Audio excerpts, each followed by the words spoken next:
Gente, então, agora o nosso terceiro conteúdo, ácidos graxos trans. É um conteúdo bem mais tranquilo do que os outros. Depois dessas pedradas que eu mandei pra vocês, que tem 1 bilhão de horas, mas que eu vou ainda mandar uma redução. Ácidos graxos é um conteúdo bem simples e que a maioria de nós, de nutrição, já estamos familiarizados sobre. Ácidos graxos são moléculas que formam gorduras e óleos. Eles possuem uma cadeia de carbonos e um grupo carboxila, que são esses COOH. Eles são uma importante fonte de energia, como vocês bem sabem, que é formação de energia para a gente.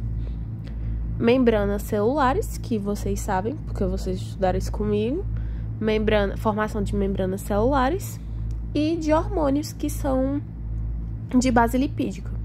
Então, ácidos graxos, mesma coisa de lipídio.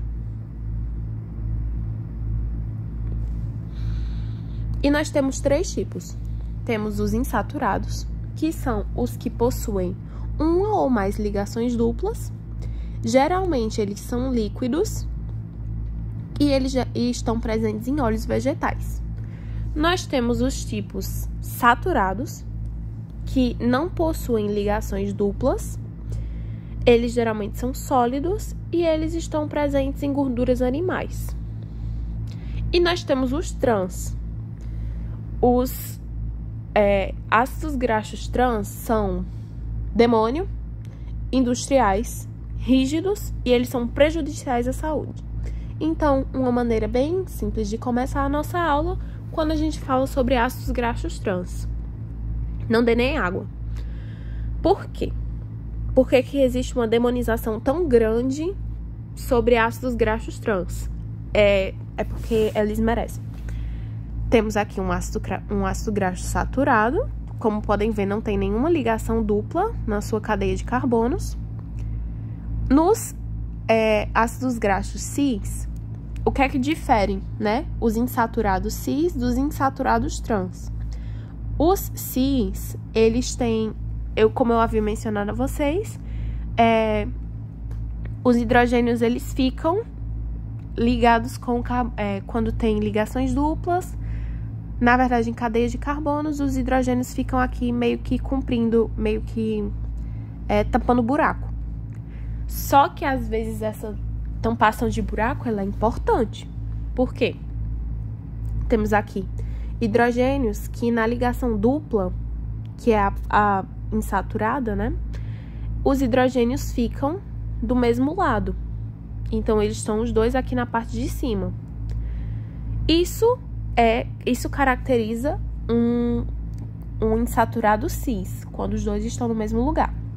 Quando eles estão em lugares opostos, então um aqui tá em cima e um aqui tá embaixo, isso caracteriza um trans, que pode ser também tipo transado, ou então tipo cruzado, né? Trans pode ser de trançado, que tá em lados opostos. E só essa diferençazinha, gente, vocês têm noção que só a diferença da posição de um carbono faz uma diferença absurda pra nossa vida? Olha aí, viu? Temos aqui, por exemplo, um dupla cis, os hidrogênios estão do mesmo lado, e um dupla trans, os hidrogênios estão em lados opostos. Aí, nós temos aqui, em óleos vegetais, o isômero cis é mais comumente encontrado. Ácidos graxos insaturados, eles são ingeridos por ruminantes, podem ser parcialmente hidrogenados. Então, não é que todos os trans sejam industriais, a grande maioria é. Mas também existem insaturados na natureza. Aí temos aqui o processo de biohidrogenação. É um sistema da flora microbiana intestinal, então é um sistema do nosso intestino, que ele realiza processo metabólico realizado por micro-organismos no rumen dos ruminantes. Então, tipo assim, no intestino de ruminantes tem um processo que converte insaturados em saturados, que é através da adição de hidrogênio nessas ligações duplas. Esse processo protege a população microbiana dos efeitos tóxicos de lipídios insaturados. Então, para vocês verem, viu? Lipídios insaturados, eles têm funções tóxicas. Então, acontece como se fosse uma semi-oxidação lá dentro do intestino, que é quando quebra essa ponte dupla, né? Para evitar problemas de toxicidade. Só que isso em insaturados, né, do tipo trans, porque o tipo cis, ele é muito tranquilo, ele até que é bem para nossa saúde, sabe? A gente vai ver isso já já. A principal fonte de ácidos graxos trans é a hidrogenação parcial de óleos vegetais, usado na produção de margarina e de gordura hidrogenada. Por que decidiram criar uma hidrogenação de óleos? Se o óleo é tão bom para a nossa saúde, então por que se o óleo... Ai, minha gente... Seguinte, se o óleo vegetal ele é bom para a nossa saúde, então por que aconteceu a formação de ácidos graxos trans? Por que inventaram? Impulso na substituição de gorduras saturadas por gorduras vegetais hidrogenadas. Diante do papel de ácidos graxos saturados no aumento do nível de colesterol no sangue, teve um início a uma maior utilização de produtos parcialmente hidrogenados. Então, o que foi que aconteceu? Achavam, isso aqui é como acontece, né? Mas antes eu vou falar do contexto. Achavam que... o que a gente tinha na nossa cabeça antigamente?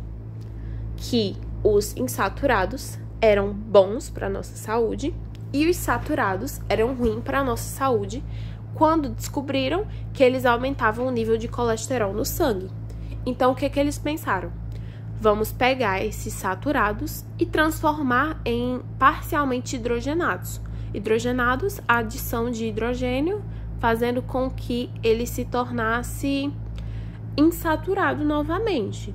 Eles pensaram assim, ok, então isso vai ser até bom para nossa saúde, certo? Errado. Vamos ver. Mas primeiro vamos falar como é que é feito. Ai, meu Deus. A hidrogenação parcial, ela é conduzida em tanques herméticos, ou seja, a vácuo, em que é feita uma mistura do óleo com hidrogênio e um catalisador para acelerar, né? Geralmente níquel. E aí, e isso acontece em temperaturas superiores a 180 graus. A reação química catalisada por metal adiciona hidrogênio aos óleos vegetais insaturados, convertendo suas ligações duplas em ligações simples. Isso eleva o ponto de fusão, transformando os óleos líquidos em gorduras sólidas ou semissólidas, como margarina, e aumentando o ponto de fusão do óleo. Então, não só porque eles achavam que era uma coisa que faria bem à saúde, mas também porque é mais fácil passar o que num pão? Um óleo ou uma margarina, tem uma textura melhor, né? E para armazenar, como a gente tinha visto na aula anterior, azeite é muito fácil de oxidar. Já a margarina, ela tem um ponto de fusão maior, então ela vai demorar mais para acontecer a oxidação lipídica. Então, foi uma maneira que eles viram de fazer com que tivesse um maior tempo de prateleira no mercado, sabe? Tanto nas nossas casas também. E aí, como havia mencionado, existem duas formas de hidrogenação, total e parcial. Na hidrogenação total, tem a saturação de todas as ligações de carbono, as ligações duplas, né? Saturação, no caso, tirar a ligação dupla de todas as ligações de carbono. Já na parcial, tem uma redução do teor de insaturações. Aí tem aqui, principais objetivos da hidrogenação: conversão de óleos em gorduras, melhorar a firmeza da gordura, reduz a susceptibilidade da deteriorização dessa gordura e produção de margarinas. No processo de hidrogenação catalítica, pode haver formações de duplas trans, ou seja, esse melhoramento industrial que eles quiseram fazer acabou saindo pela culatra, porque alguns hidrogênios não ficavam na posição que eles deveriam estar, eles ficavam na posição trans, formando gorduras trans, que podem ser prejudiciais à saúde se consumidos em grande quantidade. Então, eles foram tentar fazer uma melhoria e acabaram criando um monstro. Por que que eles são monstros? Por que que eu soltei essa bomba aqui no início da aula? Por quê? Talvez vocês já tenham até visto isso para quem pagou bioquímica com Charlene. Os insaturados, os óleos insaturados, né, os lipídios insaturados, eles diminuem as concentrações de LDL. LDL é o colesterol ruim. E HDL é o colesterol bom. Os insaturados, eles diminuem o colesterol ruim e eles aumentam o colesterol bom. Os saturados, eles aumentam o colesterol ruim, só que eles não alteram as concentrações de colesterol bom. Mas eles são ruins porque eles aumentam os ruins. Já os trans, esses demônios, eles aumentam os níveis de LDL ruins e eles diminuem o colesterol bom. Olha só como eles são ruins, viu? Como eles são demoníacos. Os trans, eles competem com ácidos graxos essenciais, inibindo as enzimas envolvidas na síntese de ácidos graxos poliinsaturados. Então, eles aumentam os níveis de triglicerídeo plasmático, eles aumentam as concentrações de gordura nas veias e no plasma, né? No plasma que seria do sangue, que vão se concentrando cada vez mais nas veias, associados com o aumento de doenças cardiovasculares. Cadê, ó? Por causa disso aqui, ó. Se tem muita gordura no sangue, essa gordura vai começar a se concentrar na artéria, né? E isso vai relacionar ao risco de doenças cardiovasculares. Os ácidos graxos trans ainda estão ligados ao risco de doenças cardiovasculares por agirem sobre fatores de risco e também provocam lesões e morte do endotélio, que é a parte de dentro das veias. Elas ativam respostas inflamatórias de LDL nas paredes dos vasos. Então, pela gordura se acumular nos vasos, ainda gera resposta inflamatória do nosso corpo. Eles contribuem diretamente para a resistência periférica da ação da insulina. Por causa das grandes quantidades no sangue, vai ficar liberando a insulina para ver se livra dessa coisa, mas não se livra. Tem ácidos graxos trans, estão relacionados com alguns tipos de cânceres, especialmente na mama e na próstata. E os ácidos graxos, os trans, podem ser transferidos ao feto através da placenta, aumentando o risco de pré-eclâmpsia, afetando o crescimento intrauterino e pode ocasionar processo de aterosclerose, ainda na fase intrauterina. E podem ser transferidos para a criança através da amamentação. Então, essa bexiga parece um vírus, de tão ruim que ela é. Ela contagia tudo do corpo e ela faz mal a tudo do corpo. Aí, como aqui mencionado, né, uma artéria saudável com fluxo de sangue normal e uma artéria obstruída por placas de gordura. Isso relaciona também com a alteração da pressão arterial. E aqui, como ela age no corpo humano, corrente sanguínea eleva os níveis de colesterol ruim e diminui os níveis de colesterol bom, No coração, ela se deposita nas artérias coronárias, aumentando chances de infarto.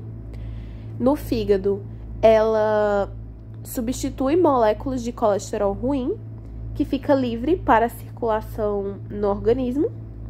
E no abdômen, facilita o acúmulo da região, favorecendo o aparecimento de síndrome metabólica, que é associada a diabetes, obesidade e pressão alta.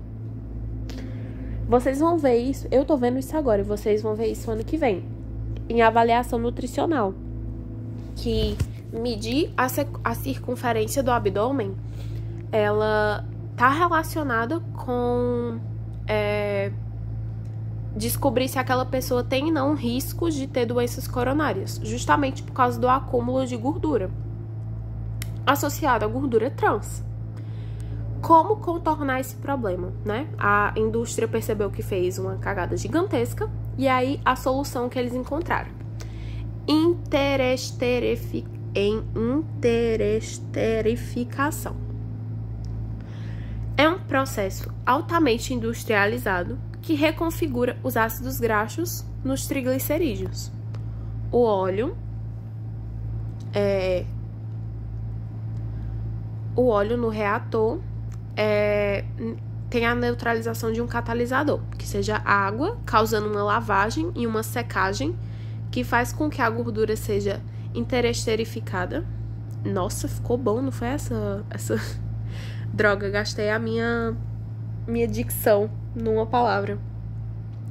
Então acontecem como se fosse uma lavagem dessa gordura trans para ver se ela melhora. Esse é o processo de interesterificação.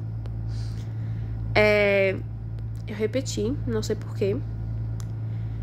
A interesterificação, ela consiste em uma alternativa tecnológica do processo de hidrogenação parcial, uma vez que viabiliza a produção de óleos e gorduras como funcionalidades específicas. Esses dois tipos de uso recorrente: a química, que no processo químico eles são aquecidos e o catalisador é adicionado em proporções adequadas, de forma que ocorra rápida e completa dispersão da matéria-prima, fazendo com que o óleo, né, ele seja para tentar diminuir a gordura trans. E quando a gente fala sobre consumo de gordura trans, já na nossa vivência normalmente, as estimativas individuais dependem do estilo de vida e do grau socioeconômico. Os métodos utilizados produzem diferentes estimativas, então calcular qual é o consumo de gordura trans depende de vários fatores.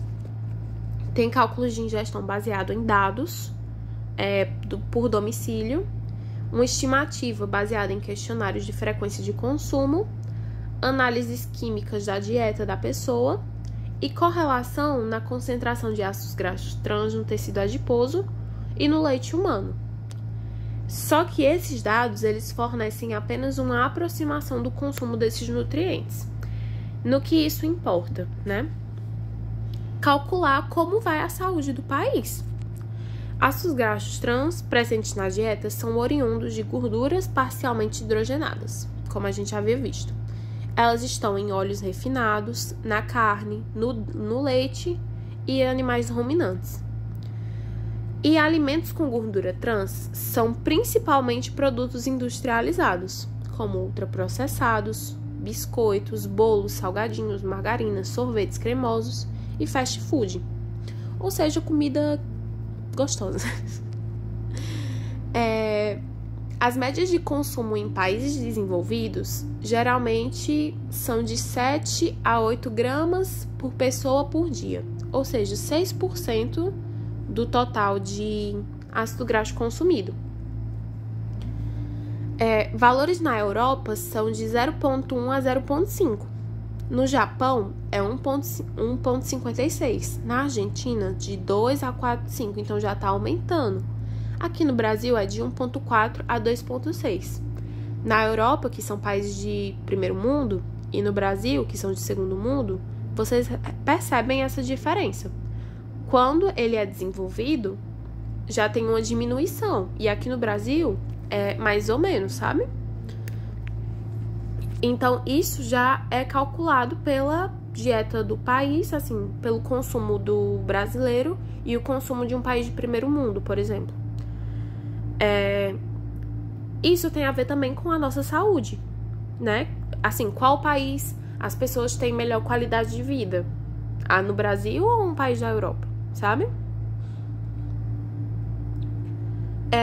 E falando sobre legislação, assim, que é importante saber, o histórico de legislação, nós temos o seguinte. Vira. Peraí. Em 97, a Anvisa, ela decidiu que gorduras trans, computadas como gordura saturada, então não era uma distinção, achava que gorduras ruins eram todas saturadas e gorduras boas eram insaturadas. Quando foi em 99, a FDA, ela incluiu o teor de gordura trans nos rótulos de produtos. E em 2002, já muito recente, a OMS, ela reiterou que dietas deveriam fornecer no máximo 1% de gordura trans no total diário. Em 2003, tornou obrigatória a declaração do teor de gordura trans relativo à porção do produto, para as pessoas já terem noção, né, de que aquele alimento possui gordura trans. Aqui, ó. Pode ser considerado e divulgado. Aqui era o que estava na nota, né? Pode ser considerado e divulgado como não contém trans todo alimento que apresenta o teor de gordura menor ou igual a 0,2 gramas por porção, se referindo ao valor descrito como não significativo. A quantidade diária máxima ideal é de 2 gramas de gordura trans. Por que fizeram essa nota? Porque a indústria ficou. Ei, bicho, tem gordura trans no meu alimento. Só que aí, se eu disser que tem trans, as pessoas não vão querer comprar. Aí, assim, se revoltaram, porque eles são ruins, né? Porque em vez de criar um produto não trans, eles só querem saber de vender. E aí, meio que o judiciário falou, tá bom. Então, a partir de 0,2 gramas, menor do que isso, pode dizer que não tem, né? Que é pra fazer uma venda, sabe? Eu acho que eu não coloquei nenhum aqui. Mas todos aqueles alimentos que tem escrito assim, não contém gordura trans. Só que quando você vai olhar nos ingredientes, tem, por exemplo, gordura parcialmente hidrolisada. É gordura trans, sabe? Então, isso acaba atrapalhando a saúde das pessoas, só que a indústria não tá nem aí. Em 2007, a OMS recomendou a revisão do limite tolerável de ingestão de gordura trans. Então, né, começaram a vir os problemas de saúde e a OMS falou assim, galera, a gente tem que rever a dieta desse povo, porque não tá certo isso aí, não. E aí, aqui, consumo. Aí temos esses avisos, né? 0 trans, mas não é bem assim. A quantidade de gordura trans em alimentos que trazem rótulo de descrição 0 trans. Margarina, que diz que é 0 gordura trans. 8,7 gramas, quando é 100 gramas, né? Porque é assim, tá escrito aqui que numa porção menor que 0,2, então pode dizer que não é gordura trans. Mas se a gente pegar 100 gramas desse produto, a gente vai ter 8,7 gramas de gordura trans na margarina. Em biscoitos de wafer de chocolate, 6,7 gramas. Biscoito recheado, 6,1. Margarina light, né? Que light é pra dizer que é mais saudável. Tem 5,7. Chilitos salgadinhos, 3,7. Batata palha, 3,4. Bolacha de açúcar e canela, 3,3. Então, sabe? Se a gente colocar então, numa porção pequena, não tem nada. Mas se a gente colocar em 100 gramas, a gente já vai ter uns 10 gramas de gordura trans, sabe? Aí aqui, né, tá dizendo que não tem nenhuma gordura trans, mas quando a gente vai olhar, aqui a porção é 30 gramas, mas quando a gente vai botar em 100 gramas, tá lá, um monte de gordura trans. E aí, o Guia Alimentar para a População Brasileira de 2005 e 2014, eles sofreram alterações, né?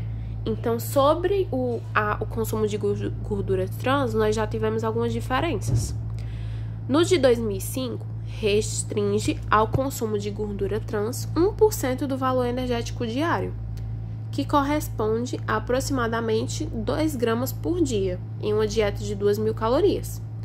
Já o guia de 2014, quando viram a quantidade de acúmulo de gordura, de doenças relacionadas à alimentação e consumo de gordura trans, eles falaram, não, peraí, que até para 1% já tá muito. Então, em 2014, eles preferiram colocar, sugere evitar o consumo de alimentos ultraprocessados por serem ricos em gorduras saturadas e hidrogenadas, que são as gorduras trans. Então, antes falava assim, você pode comer até 1%. E depois, hoje em dia, depois de verem o tanto de comida industrializada que a gente come, eles falaram, tipo, tá, então, evite. O máximo que você conseguir, evite. Não tem nem negócio de 1%, apenas evite. E finalização, considerações finais. Ensaios clínicos e epidemiológicos indicam um impacto negativo de ácidos graxos trans para a saúde humana, especialmente fortes evidências que apontam doenças cardiovasculares. A recomendação para consumir menos de 1% de energia total diária, ou tão pouco quanto possível, parece uma tarefa difícil.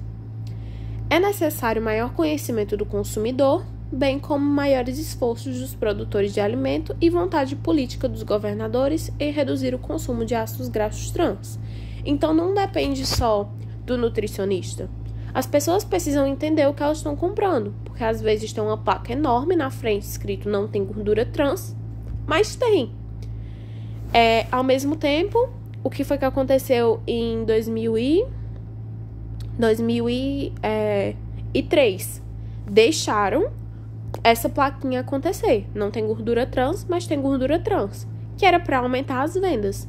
Então, isso vem da vontade política e dos produtores de alimentos. Então, eles também têm que mudar, sabe? Esse é um assunto bem tranquilo e só para finalizar, a gente vai dar uma olhada nas atividades do resumo, da revisão. Marque a alternativa correta sobre ácidos graxos. Letra A. Para a indústria de alimentos, as gorduras trans são atrativas devido à longa vida de prateleira, estabilidade durante a conservação fria e consistências semissólidas, que pode ser usada para melhorar a palatabilidade de produtos de padarias e doces. Pode também apresentar efeitos negativos, principalmente relacionados a doenças cardiovasculares. Mas será que está certo? Vamos dar uma olhada nas outras? Letra B. Nos ácidos graxos trans, 2 átomos de hidrogênio estão do mesmo lado. Mesmo lado, não. Estão de lados opostos. Em ácidos graxos trans, estão sendo cada vez mais utilizados na indústria por serem menos prejudiciais ao organismo. Não. Todas as corretas, não. São formados apenas por processos industriais, não ocorrendo de forma natural. Não, os ruminantes eles consomem. Então, não é essa. É a letra A. Próxima questão. A 9ª. De acordo com o artigo Ácidos Graxos e Sistema Cardiovascular, explique como ácidos graxos trans podem ter impacto direto nos problemas cardiovasculares. A gente havia mencionado, né, que a ingestão de ácidos graxos trans, eles afetam o plasma, por estarem demais no plasma. Eles podem grudar nas paredes das artérias coronárias, né, que causam infarto. Eles podem grudar nas veias, que afetam a pressão arterial. Eles diminuem o colesterol bom e aumentam o colesterol ruim. né? Então, são vários os exemplos do que a gente pode falar para impacto direto nos problemas cardiovasculares. E aqui sobre... Aqui, a quinta. Ácidos graxos trans são sintetizados no processo de hidrogenação de óleos vegetais. Quais são as análises assertivas abaixo acerca de gorduras trans? Quais são corretas? A número 1. O consumo aumenta o LDL e reduz o HDL. Sim. Essas gorduras estão indicadas no tratamento de dislipidemia? Não. Seu consumo promove a redução de triglicerídeos e lipoproteínas no plasma sanguíneo. Redução no plasma sanguíneo? Não. Apenas... a quarta. As gorduras hidrogenadas são utilizadas na produção de alimentos com o objetivo de melhorar características físicas e sensoriais. Sim. De cara, letra C. Então é isso. Ácidos graxos é um assunto bem, assim, tranquilo e relacionado à nutrição. A gente já meio que sabe a maioria dessas coisas por conhecimentos gerais. Então, aqui só um aprofundamento maior, mas é isso. Um beijo.